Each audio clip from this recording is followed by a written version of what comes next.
আর এই 2 মাসের মধ্যে শনির সাথে তার এই নক্ষত্রের সংযোগ হচ্ছে 29শে মার্চ থেকে শুরু করে ঠিক 27শে এপ্রিল পর্যন্ত, মানে 1.5 মাস।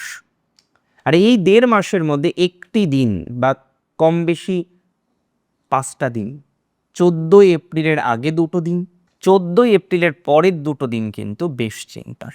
আমি পরপর আলোচনা করি কি ভালো হতে পারে কি খারাপ হতে পারে। দেখুন, ট্রান্সফরমেশনের পাওয়ার কিন্তু আপনারা পাবেন।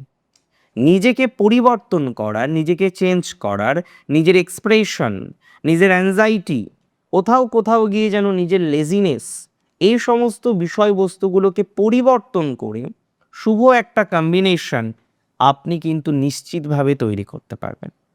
এখানে আমি মনে করি যে কিছু জ্বালার মধ্য দিয়ে মেষের জীবনচক্রের ট্রান্সফরমেশন হতে পারে। তার ভাবনা চিন্তা, তার থিঙ্কিং ক্যাপাসিটি, তার লেজিনেস থেকে বেরিয়ে আসা ইত্যাদি রকম বিষয়ে অনেক বেশি পরিবর্তনশীলতার জায়গা কিন্তু আমরা এক্সপেক্ট করতে পারছি, অনেক বেশি পরিবর্তনশীলতার জায়গা কিন্তু আমরা লক্ষ্য করতে পারছি। এই বিষয় নিয়ে কোনো সন্দেহ নেই।